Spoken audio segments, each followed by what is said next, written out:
Todos valoramos la regla de oro, tratar a los demás como quisiéramos ser tratados. Y en casi todos los casos nos esforzamos por cumplirla. Pero, ¿tenemos hacia nosotros mismos la misma consideración que procuramos tener con los demás?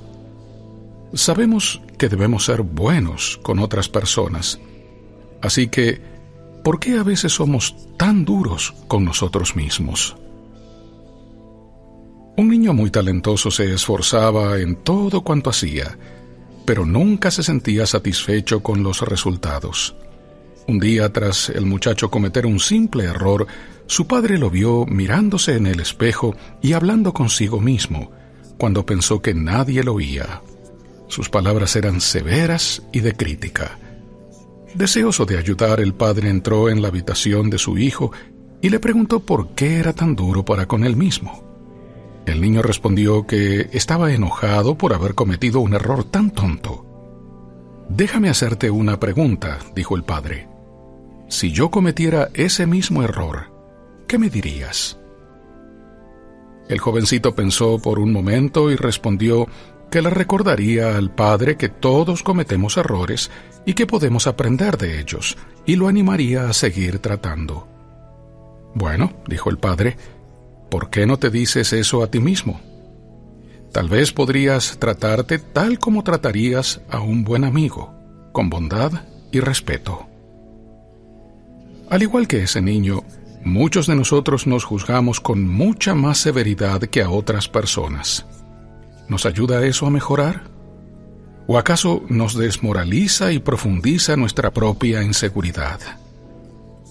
En la mayoría de los casos, cuando actuamos como nuestro peor enemigo, quizá lo seamos. Nuestra capacidad de amar a los demás bien puede depender de cuánto nos amemos a nosotros mismos. Ese tipo de autocomparación no es sinónimo de egocentrismo, sino de bondad. No es más que la aplicación de la regla de oro a uno mismo. La consideración que extenderíamos a los demás también debería extenderse a esa persona a la que vemos en el espejo. Gran parte de la dicha que sentimos en la vida nace de la relación con otras personas. Generalmente nuestras interacciones son agradables y no producen mayor estrés, pero de vez en cuando la actitud de los demás puede llegar a ofendernos o mortificarnos. Parece ser un componente natural de la experiencia humana el que a veces alguien nos ofenda. La crítica de un familiar, un malentendido en el trabajo o la actitud antipática de un vecino son todas cosas que pueden ofendernos. Resulta casi inevitable que en algún momento la conducta de otra persona se contraponga a lo que uno hubiera preferido y nos sintamos heridos. Cuando esas cosas ocurren, tenemos dos opciones. Podemos anidar sentimientos de resentimiento o encarar la ofensa de un modo constructivo y hacer a un lado los sentimientos negativos. Es normal sentir enojo o frustración hacia otras personas, pero conservar esos sentimientos y dejarlos crecer y fermentar es innecesario. Aunque seamos víctimas de un acto desconsiderado, podemos llegar a perjudicarnos aún más si decidimos retener el rencor. Aunque no podamos escapar a la ofensa, bien podemos evitar los resultados destructivos. Es mucho mejor reconocer el sufrimiento causado por malos sentimientos y poner fin a ellos, hallar un modo de resolver el asunto de una manera positiva, con bondad y compasión hacia uno mismo y para con el agresor. Al aplicar la verdad que hallamos en el proverbio que dice: «La blanda respuesta quita la ira», podremos lograr la promesa del salmista: «Mucha paz tienen los que aman tu ley, y no hay para ellos tropiezo», o sea, que nada los ofenderá. El dolor inicial de la ofensa tal vez sea inevitable, pero sí podemos evitar el sufrimiento prolongado si decidimos no sentirnos ofendidos. En muchas culturas es común comparar la vida con un camino, una senda o un viaje. Todos cuantos emprendimos alguna vez un largo viaje, entendemos la validez de tal comparación. pues nos ayuda a ver la vida con propósito y dirección, a sentir que progresamos y que estamos llegando, no a cualquier parte, sino a un destino específico que deseamos alcanzar. Pero aun cuando no estemos muy seguros de a dónde nos llevará la vida, verla como un viaje puede ayudarnos. Hay días en que vamos por el camino de la vida a favor del viento, bajo cielos despejados y por senderos bien pavimentados y delineados. Otras veces vamos contra el viento, en la oscuridad y por una senda llena de baches, desvíos y obstáculos. El camino de la vida nunca es completamente fácil de transitar. Durante esos tramos difíciles, a veces nos descorazonamos, especialmente al mirar a otras personas cuya senda parece ser más llana. Oímos historias de quienes alcanzan magníficos logros y nos preguntamos cómo es que les resultó tan fácil. Pero lo cierto es que no existen líneas rápidas ni atajos hacia la felicidad y la paz. En todos los casos hallamos pesares y contratiempos antes de alcanzar las cimas de la satisfacción y los logros. Toda autobiografía, escrita o no escrita, tiene sus giros en la trama antes de llegar al final de la felicidad perdurable. Así que, en vez de comparar nuestro camino al de otras personas, quizás sea más productivo también ver a los demás como viajeros, por lo que resulta ser casi el mismo sendero. Después de todo, nadie llega demasiado lejos sin ayuda. Por cierto que no venimos aquí a competir con los demás, sino a compartir la senda, extendiendo una mano cuando el camino se hace difícil y disfrutar juntos los tramos agradables. Ya sea que vivamos muchos o pocos años, el camino de la vida es largo, así que es mejor andar por él juntos. Al así hacerlo, veremos que nuestras experiencias al elevarnos, animarnos y apoyarnos mutuamente a lo largo del trayecto engalanarán todo cuanto hallemos al llegar a nuestro destino. Un joven aprendió una valiosa lección al tomar un examen de ingreso a la universidad hace unos meses. La noche anterior a la prueba leyó todas las instrucciones que había recibido, verificó la hora del examen, sacó punta a los lápices, puso su calculadora en la mochila y sintió que estaba preparado para la prueba. Al empezar el examen al día siguiente, el profesor invitó a los estudiantes a usar sus calculadoras en la parte de la matemática. El joven tomó su calculadora y trató de encenderla, pero nada apareció en la pantalla. Volvió a tratar y nada. Entonces comprendió que las baterías estaban agotadas y que no tenía otras frescas para cambiarlas, así que tendría que hacer los cálculos a la antigua, con papel y lápiz. Ese día aprendió algo que no tenía nada que ver con matemática, ciencia ni literatura. Aprendió sobre el valor de la preparación. Él pensó que estaba preparado, pero al llegar el momento crucial se enfrentó a un problema que no había anticipado. Aprendió que a veces el estar preparado quiere decir prever lo imprevisto. Casi todos nosotros nos hemos enfrentado a circunstancias similares. Nos sentimos cómodos en la vida hasta que una tragedia hace que nos resulte difícil conseguir alimentos, combustible y demás. Pero no son solo las tragedias las que exigen preparación. Hay veces que se presenta una oportunidad y el no estar en condiciones de recibirla tal vez limite nuestras posibilidades. Entonces, ¿cómo nos preparamos? Al concentrarnos en aquello de mayor valor, dar más importancia a la gente que a las cosas, leer palabras que nos fortalezcan espiritualmente, velar por nuestro bienestar emocional y físico, vivir dentro de nuestros medios y nutrir la mente y el intelecto. Todas estas cosas y otras más aumentarán nuestra capacidad de superar los desafíos y aprovechar las oportunidades. La lluvia cae y el sol brilla sobre todos nosotros en diversos grados a lo largo de la vida. Este es el momento de pensar detenidamente sobre nuestro futuro. Este es el momento de prepararnos.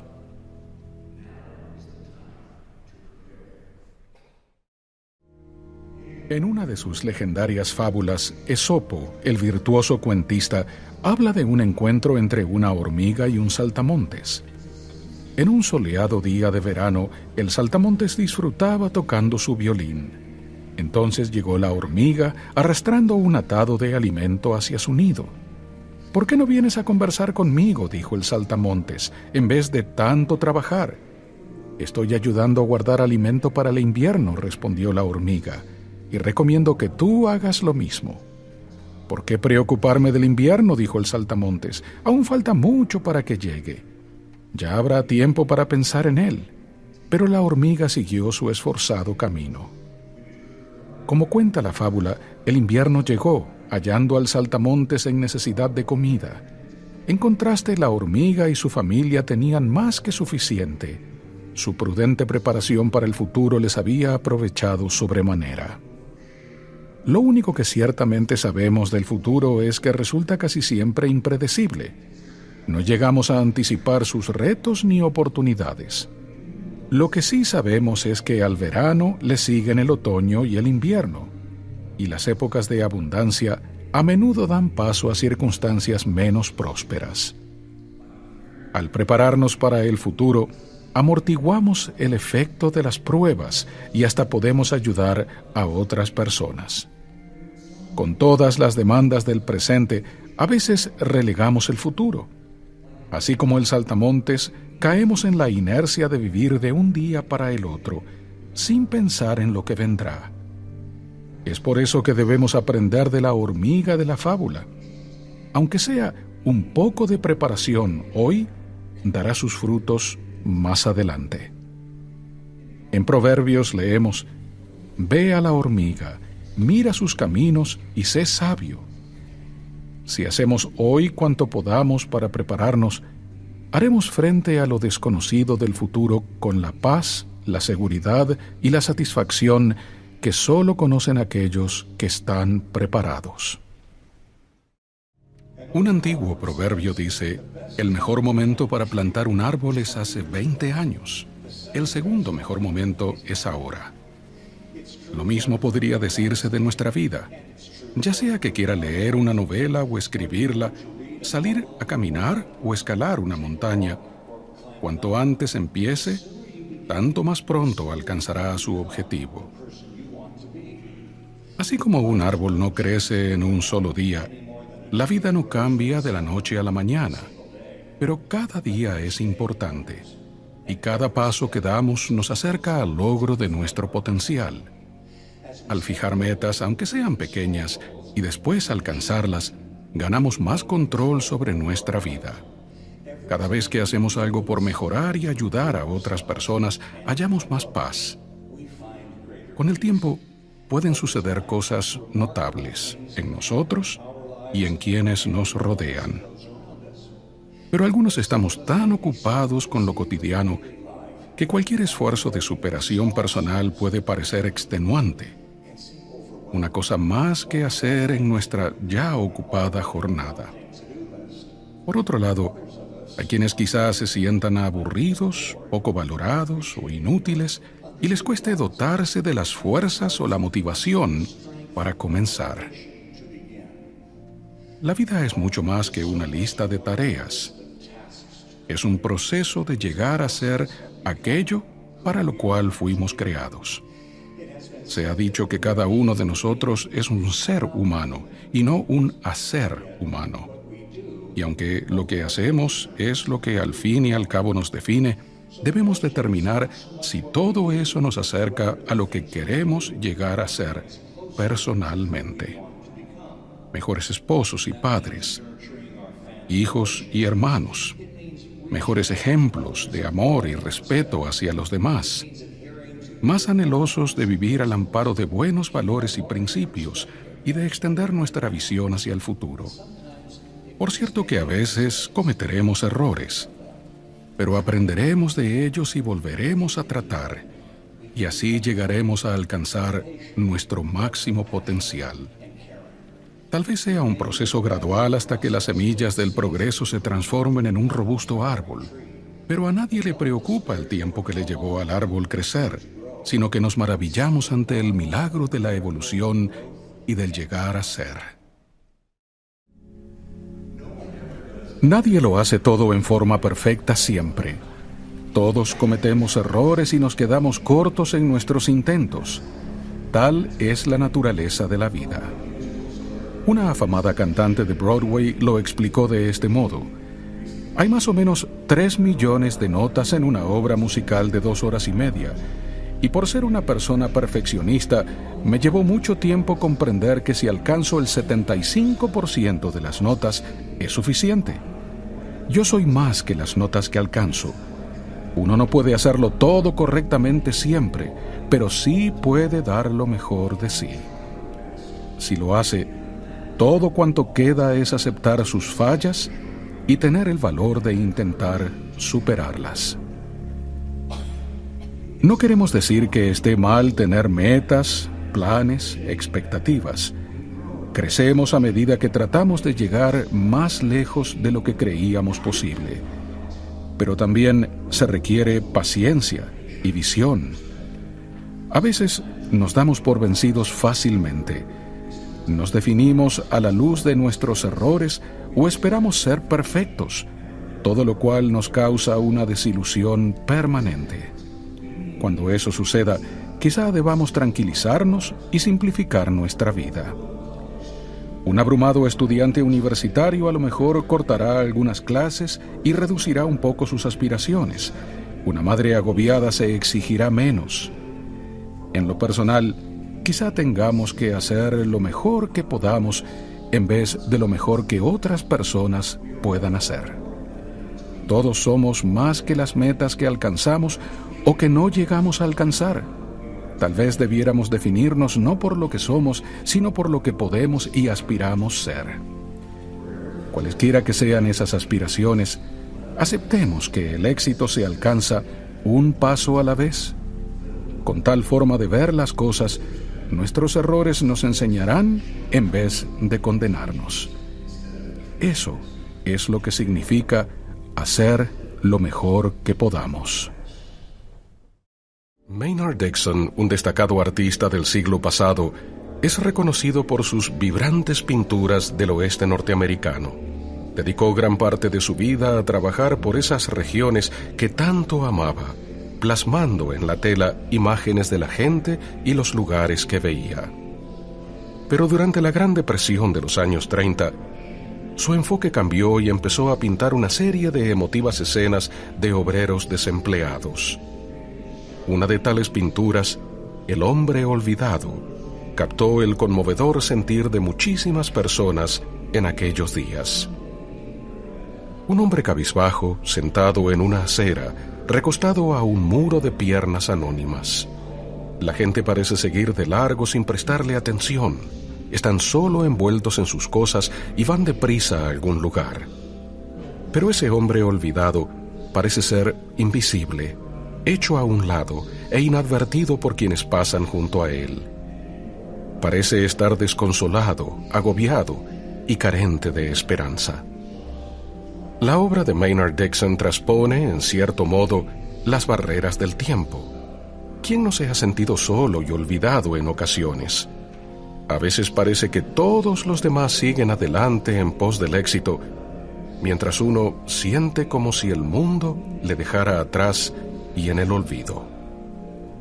En momentos como esos, es bueno recordar que más allá de cómo seamos tratados por los demás, Dios nunca nos olvida. Él ha puesto cosas buenas en nuestra vida que nos aligeran las cargas si es que las buscamos. Nos ha enviado aquí con el propósito de influir positivamente en quienes nos rodean. Podemos empezar por comprender que no somos los únicos que se sienten olvidados, y hacer algo cada día, por pequeño que parezca, para tenderle la mano a alguien que esté abatido. Podemos hacer nuestra parte para asegurarnos de que no haya nadie que se sienta olvidado. Si así lo hacemos, las semillas de la esperanza comenzarán a germinar en el corazón. Por lo general, el cambio no será inmediato ni drástico, pero de un modo paulatino, empezará a cumplirse la promesa de días mejores.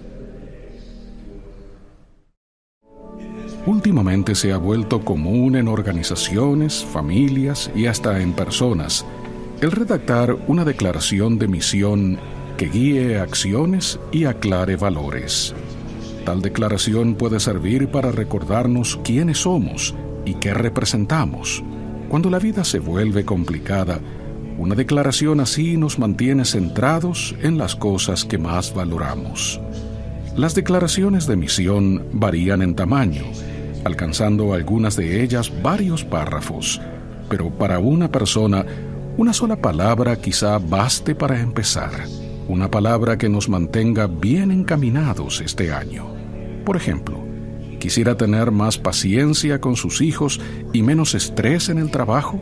Quizá la palabra calma podría instarlo a aminorar la marcha, respirar hondo y tranquilizarse. Haya a veces que le es difícil mantener la integridad con tanta deslealtad por todas partes. La palabra honradez tal vez le ayude a conservarse honesto y digno de confianza. Bien haríamos en hacer a un lado las vanas distracciones y pensar más en lo divino.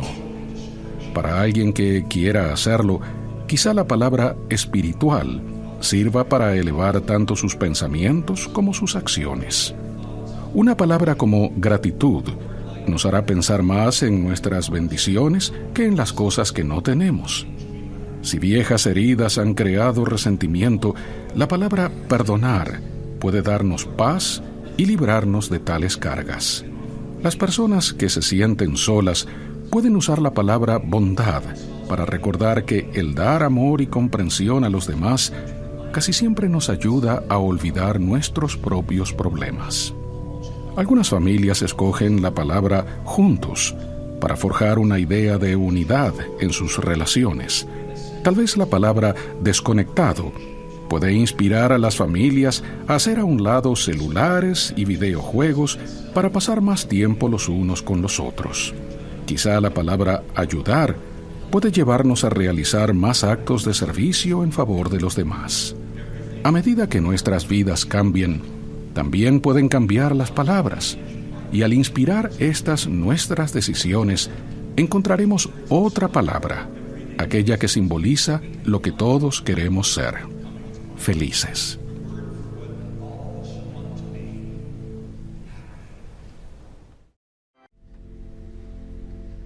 El sendero de la vida no siempre es llano y pintoresco.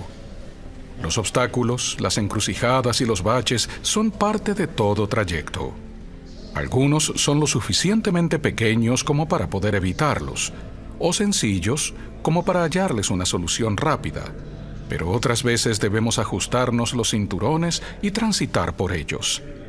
Un conocido poeta lo expresó de este modo: al enfrentarnos a un problema, hagámoslo siempre de frente, con la cabeza erguida y apretando bien los dientes. Cuando sea en vano esquivarlo, prestemos un esfuerzo cabal. En pos del triunfo o de la derrota, luchemos hasta el final. A veces los problemas son inevitables y no tienen soluciones fáciles. En tales casos, lo mejor que podemos hacer es seguir yendo en una dirección positiva. Al transitar por caminos escabrosos, tal vez le ayude a recordar los momentos en que hizo cosas difíciles en el pasado, cuando superó desafíos, cuando halló alivio tras una prueba, o lidió con personas, trabajos o problemas que lo empujaron hasta sus límites. Quizá el recordar cómo hizo frente a adversidades pasadas le dará confianza para hacerlo otra vez. Mientras tanto, no olvide disfrutar el trayecto, aun cuando la vida presente impedimentos y pesares. Recuerde que los obstáculos no definen su camino. Más bien, trate de ver las bendiciones que aún tiene. Reconozca todo lo bueno que hay en usted y en otras personas, y hasta es posible que halle formas de ayudar y alentar, lo cual servirá para allanar su propio sendero. Más importante aún, siga avanzando. Hace miles de años un profeta del Antiguo Testamento hizo esta promesa a quienes enfrentan desafíos. Los que esperan en Jehová tendrán nuevas fuerzas. Correrán y no se cansarán. Caminarán y no se fatigarán. En poco tiempo la senda se allanará y al no haberse dado por vencido, verá que está más cerca de su anhelado destino. En un salón de clase de escuela primaria colmado de niños llenos de energía, la maestra pide que respondan 2 preguntas. La primera, ¿qué es lo que más les gusta de nuestro país? La respuesta llegó sin demora. Las bellezas naturales, los paisajes, todo cuanto hay para ver y para hacer, la libertad, la gente y muchas cosas más. Entonces la maestra hizo la segunda pregunta, más importante que la anterior. ¿Qué podemos hacer para que nuestro país sea mejor? Una cosa es apreciar la historia y la singularidad de una tierra y maravillarnos de su belleza, pero otra muy distinta es tomar parte activa en la preservación de sus virtudes, en perpetuar sus ideales y defender sus valores.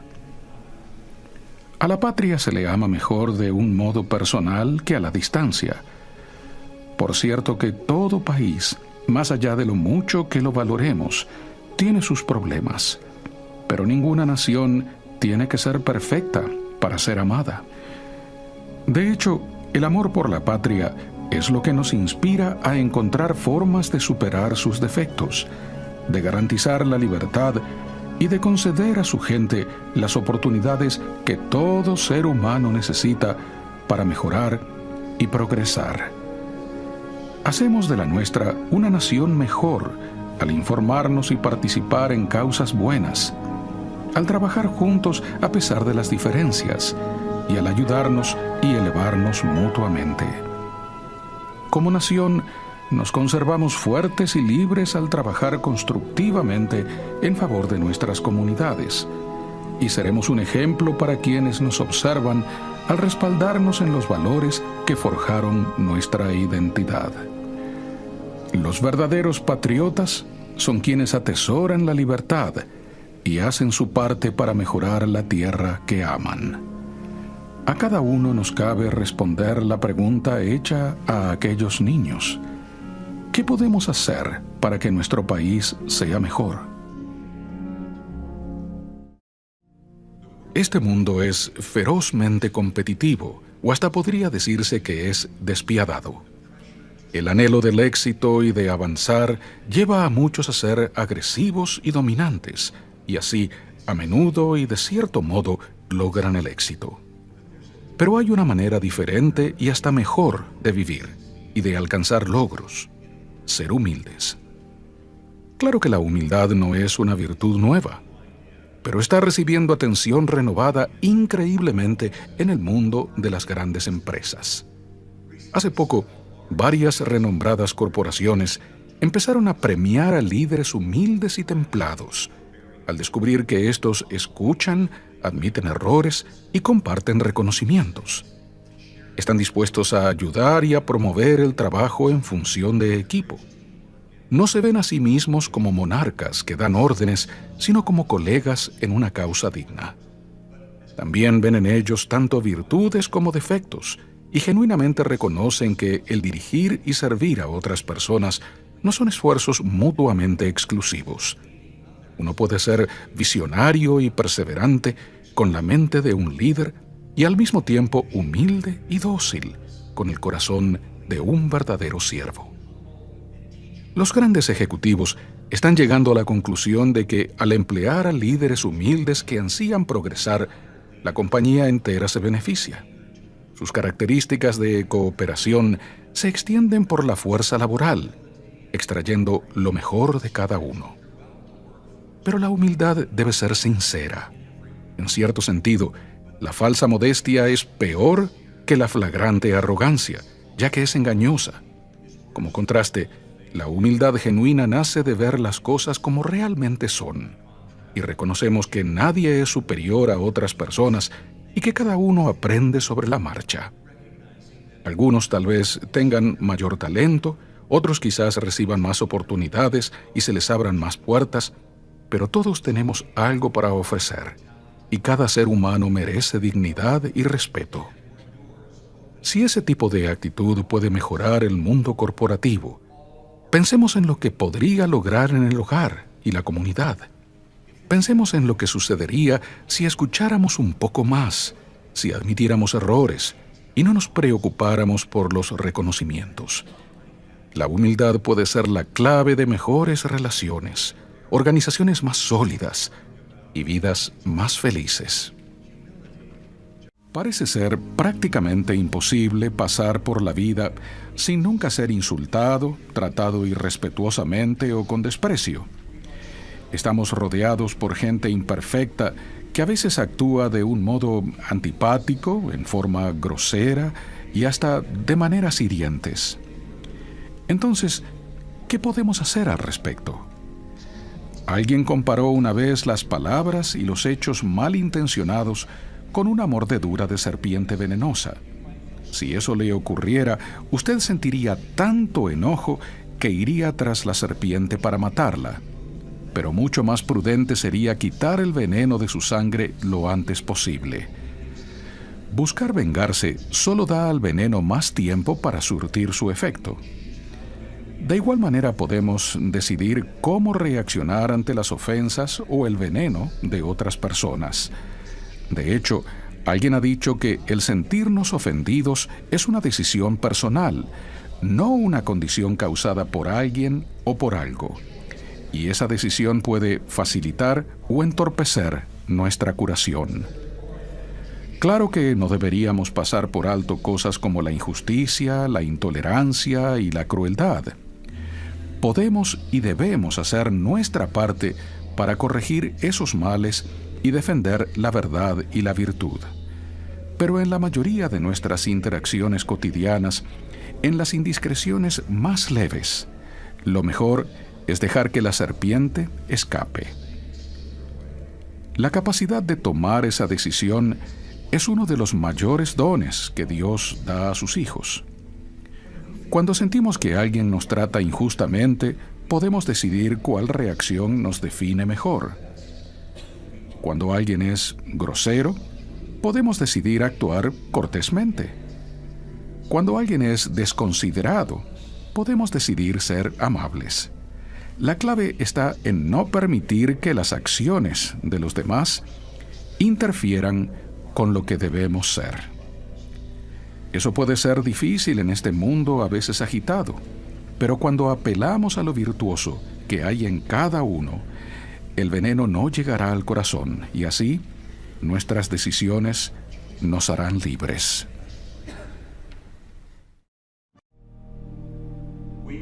Todos queremos sentirnos valorados y que nuestros esfuerzos sean reconocidos. Hasta una sencilla expresión de gratitud puede inspirarnos a dar lo mejor de nosotros. A esa conclusión se llegó en la Facultad de Economía de Londres tras analizar 50 estudios realizados para ver qué es lo que motiva a la gente en su empleo. Ciertamente no es la paga. Además de sentir que lo que hacemos es importante e interesante, se descubrió que la motivación mayor en todos nosotros es escuchar a alguien reconocer lo que estamos haciendo. Como alguien dijo, un aumento de sueldo es parte de un acuerdo. Un aguinaldo se gasta y una promoción pierde importancia con el tiempo. Pero el reconocimiento por lo que hacemos jamás se desvanece. Entonces, ¿por qué a veces no reconocemos a otras personas como lo merecen? Hay quienes piensan que eso nos disminuye o que no hay necesidad de expresarlo, ya que eso es lo que se espera, y que el reconocimiento se debe reservar para casos excepcionales. También están los que expresan agradecimiento o reconocimiento solo si piensan que recibirán algo a cambio, y después están aquellos que ni siquiera piensan en ello. Pero también hay personas que sí piensan en dar las gracias. Por ejemplo, recientemente un empleado esforzado recibió una nota de agradecimiento de su jefe. No fue durante la evaluación anual, ni tampoco una táctica para lograr más rendimiento de él, sino que fue algo inesperado y sincero de parte de un superior que dedicó unos minutos para reconocer el esfuerzo de alguien más. Esa persona volvió a su trabajo con redoblados deseos de ser aún mejor. El reconocimiento sincero es siempre apropiado y necesitado, y siempre vale la pena el esfuerzo de darlo. Piense en cuánto valora a las personas que expresan gratitud. Ellas tienden a ser optimistas y más propensas a ver lo positivo en los demás. Cuando el dar reconocimiento pasa a ser parte de nuestra naturaleza, cambia nuestro modo de ver el mundo y llegamos a ver todo lo bueno que hay a nuestro alrededor. Al terminar la Primera Guerra Mundial en 1918, una enfermera de la Cruz Roja de Estados Unidos escribió una carta a la madre de un soldado fallecido poco después de firmarse el armisticio. Había superado los terrores de la guerra sin sufrir ni un rasguño, mas ahora perdía la vida a causa de una pulmonía. Deseando que esa madre tuviera más que una notificación del ejército, la enfermera escribió lo que ella llamó las pequeñas cosas que tanto significan para una madre lejos de su muchacho. Él fue valiente y alegre, escribió, y luchó sin tregua contra la enfermedad hasta ya no poder más. Ahora, continuó escribiendo, él duerme debajo de una cruz blanca de madera, rodeado por compañeros que, al igual que él, dieron la vida por su patria. Le adjunto algunas hojas de la grama que crece cerca de su descanso en una hermosa pradera. La enfermera tuvo que haber sabido que aquella madre había amado a su hijo, pues ese amor se reflejaba en la forma como él había amado a los demás y en su amabilidad y consideración para con todos a su alrededor. ¿No es eso acaso lo que caracteriza a una madre? Un amor profundo y perdurable por su hijo. Inspiradas en ese amor, las madres son ejemplos, líderes, consejeras y mediadoras, dentro y más allá de las paredes del hogar. Y con ese amor, las madres dan forma al futuro, una persona a la vez. En casi todos los casos, las destrezas de una madre se van aprendiendo a medida que ella da todo de sí. El sentido común, la paciencia, la constancia, la capacidad de perdonar y muchas otras cosas que, más que aptitudes, llegan a ser virtudes, que sirven no solo para unir a la familia, sino para forjar valores en la misma sociedad de la que somos parte. La enfermera terminó su carta con un tributo a la madre del soldado que bien se aplica a todas las demás. La nación por siempre le honrará a usted como madre de ese buen hijo, escribió. Sepa que su sacrificio no ha sido en vano y que gracias a él este es un mundo mejor. Podría decirse que la vida es un cúmulo de decisiones. Si bien es cierto que estamos rodeados de personas y problemas, ellos no determinan nuestro curso. Claro que nos vemos sujetos a cosas que no podemos controlar, pero lo que realmente nos hace ser como somos es la forma como reaccionamos ante ellas. Nuestra felicidad, la manera de ver la vida y nuestro mismo destino son moldeados por las decisiones que tomemos y no por el entorno. Una sencilla analogía explica esta verdad. Imagine una olla de agua hirviendo. Si pone un huevo y una papa en el agua, después de un rato el huevo se endurecerá y la papa se ablandará. Aun cuando ambas cosas están en agua hirviendo, responden distinto. A veces la vida parece ser una olla de agua hirviendo, ¿cierto? En cierto momento, todos enfrentamos pesares y adversidad. Pero al igual que con el huevo y la papa, la misma agua hirviendo nos afecta a todos de un modo diferente. Podemos dejar que las pruebas nos endurezcan el corazón, nos hagan más insensibles hacia los demás y más cínicos y pesimistas hacia la vida. Por otro lado, si conservamos la esperanza y la humildad, esas mismas pruebas podrían, en cambio, ablandarnos el corazón. Con el tiempo, seremos más compasivos con otras personas con similares retos, más pacientes, más misericordiosos y menos prejuiciosos, y veremos en nuestros desafíos oportunidades para identificar y corregir nuestras faltas. Entonces, no solo que nos habrá ablandado la prueba, sino que nos habrá hecho mejores. Estamos acostumbrados a referirnos a ser blandos como una debilidad, pero en este caso es una muestra de fortaleza. Es la decisión de vivir de tal modo que ni siquiera las peores dificultades lleguen a debilitarnos. Es una decisión de ver las pruebas no como un obstáculo a la felicidad, sino como un medio que nos permita ser más felices. Así que cuando sienta que se está ahogando en agua hirviendo, recuerde el huevo y la papa. Decida sacar el mejor provecho de sus circunstancias y prefiera ablandarse. Antes de que Viktor Frankl llegara a ser un renombrado psicólogo, antes de sobrevivir al terror de un campo de concentración nazi y antes de escribir su afamado libro El hombre en búsqueda de sentido, era un alumno de preparatoria que pensaba profundamente sobre la vida.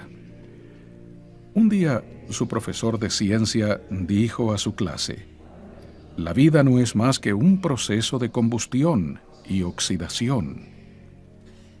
El joven Víctor se puso de pie y respondió: «Profesor, si tal es el caso, ¿qué significado tiene la vida?». Por lo general, una clase de ciencia no es el mejor lugar para hallar respuestas a ese tipo de preguntas. El mayor aprendizaje de Víctor sobre la vida fue en el cruel salón de clase de los campos de concentración. Allí aprendió por experiencia lo que él ya sentía en su corazón: que quienes resisten y sobreviven a las condiciones más horribles son los que captan el propósito de su vida. Él escribió: «El hombre que toma conciencia de su responsabilidad hacia otros seres humanos o hacia una tarea aún por terminar, jamás podrá desperdiciar su vida. Por conocer la razón de su existencia, ese hombre podrá superar casi cualquier obstáculo». Para algunos, la razón de la vida quizás sea influir para bien en sus hijos y en sus nietos. Tal vez tengan un proyecto sin acabar que les mantenga ocupados, o a lo mejor se entreguen a una causa cuyo éxito depende de ellos. Podría decirse que tal habilidad de ver más allá de nuestros meros deseos es lo que nos hace humanos, lo que nos distingue de toda otra forma de vida en la tierra. Es también lo que nos brinda verdadera felicidad. ¿Han notado que rara vez se ve contrariada a la persona que es por naturaleza abnegada y servicial? El significado de la vida se halla en el rostro de otra persona, al sacrificarnos y de algún modo al olvidarnos de nosotros mismos. Se la encuentra al tratar de hacer que la vida sea mejor para quienes nos seguirán, al comprometernos a algo más grande, más significativo que uno mismo.